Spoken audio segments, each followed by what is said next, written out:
Shri Parashakti Vidyala CBSE Class 9 Standard Subject English. Hello students, hope all of you are doing well. Today we are going to learn the first lesson in supplementary reader, The Lost Child, written by Mulkraj Anand. Before we begin with the lesson, let me give you an introduction. Mulkraj Anand was an Indian writer in English who gained an international readership. In this story, The Lost Child, a child's love for his parents is highlighted. A child goes to a fair with his parents. He is happy and excited and wants the sweets and toys displayed there. But his parents don't buy them for him. Why then does he refuse when someone else offers them to him? As the title suggests, it is about a lost child. You want to know where the child is lost? How is he lost? Why is he lost? Does he find out his parents? It is the story of the lesson. Now we will read the story and find out the answers to the above questions. First of all, I will read the paragraphs one by one and explain each paragraph. Along with the explanation, I will give you meanings for difficult words. Now I will read the first paragraph. Listen to it. It was the festival of spring. From the wintry shades of narrow lanes and alleys emerged a gaily clad humanity. Some walked, some rode on horses, others sat, being carried in bamboo and bullock carts. One little boy ran between his father's legs, brimming over with life and laughter. Here, lanes means streets, alleys means narrow ways. Emerge means come suddenly. Gaily, happily. Brimming means filled. Now I will explain the paragraph. It is the festival of the spring. Everyone is going happily to the festival. How are they going? Some people go by walking, some by riding on horses, some are being carried in bamboo or bullock carts.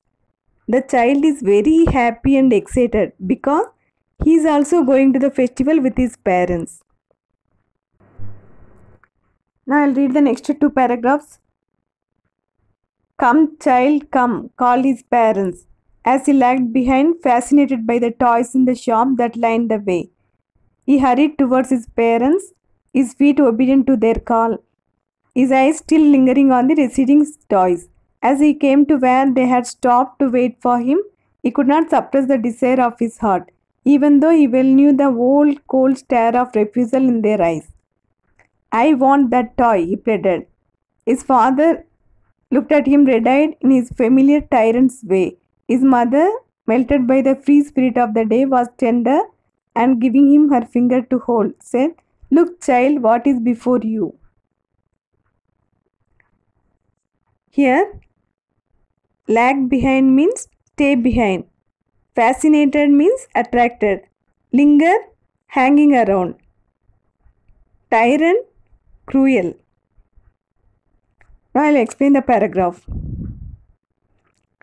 On the way to the fair, there are many toy shops. And these shops display toys to attract the attention of small children.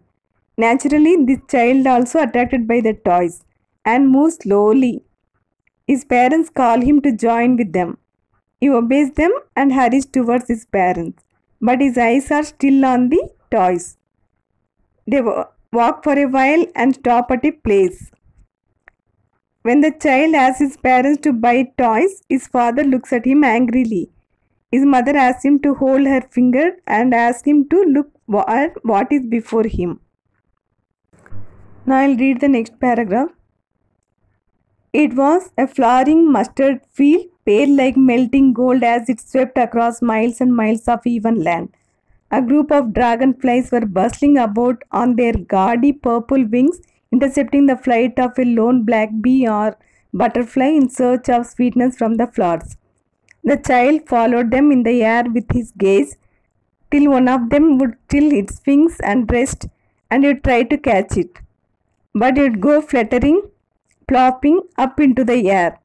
When he had almost caught it in his hands, Then his mother gave a cautionary call. Come, child, come. Come on to the footpath.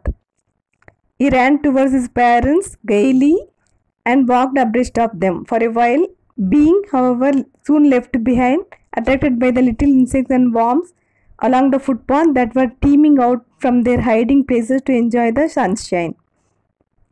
Come, child, come. His parents called from the shade of a grove where they had seated themselves on the edge of a well. He ran towards them. Here, cautionary means warning. Teeming means present in large number. Grove, a garden. Now I'll explain the paragraph. Before him, it is a mustard field which is full of yellow flowers. It is very beautiful as it is like melting gold spreading for miles. There are a group of dragonflies bustling with bright colored wings and a lonely black bee or butterfly making their way in search of honey from the flowers. The child forgets about the toys. Now his attention is on these flies.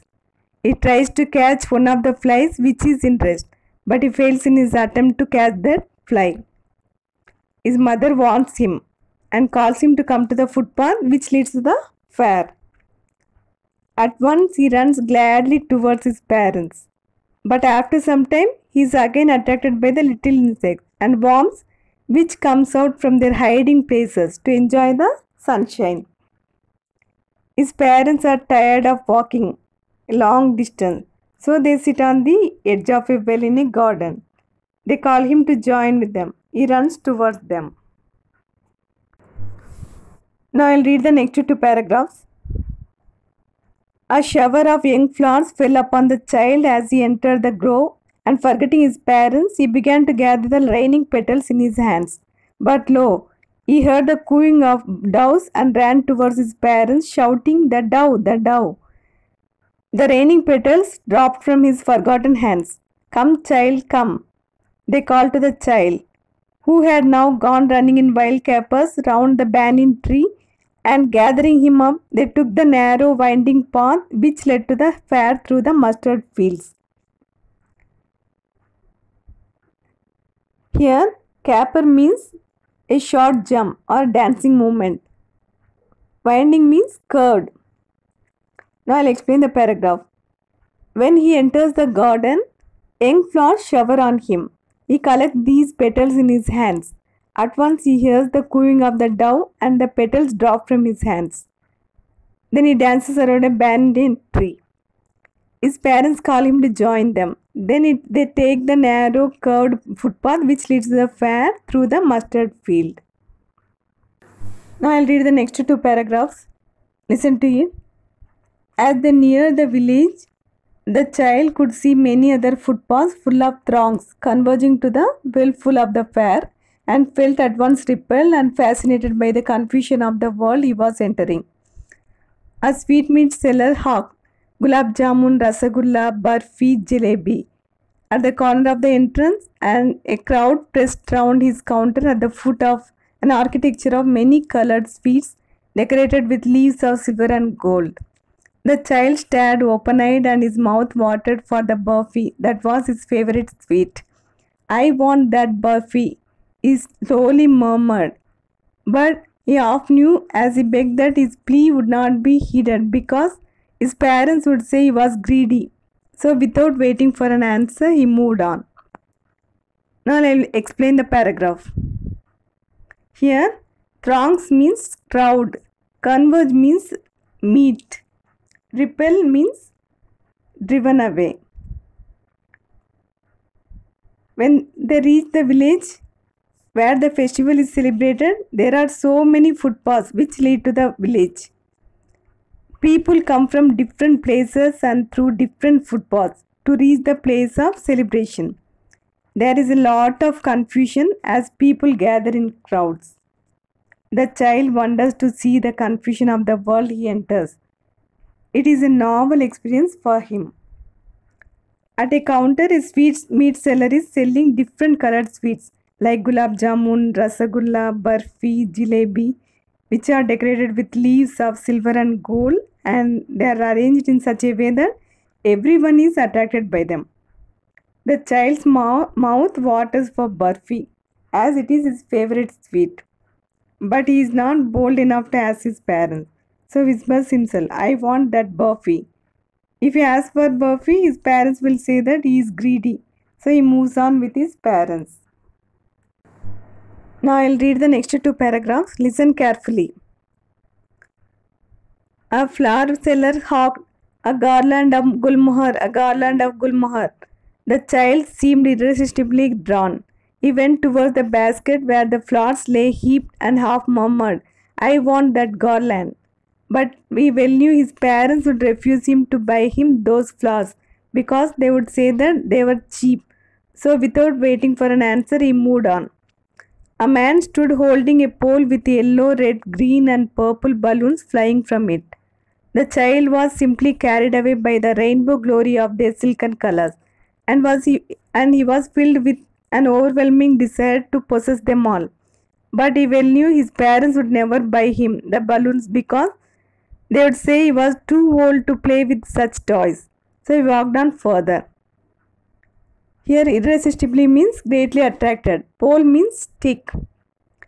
The next thing attracts to him in the fair is garland of gulmohar. He hears a flower seller selling garlands of gulmohar.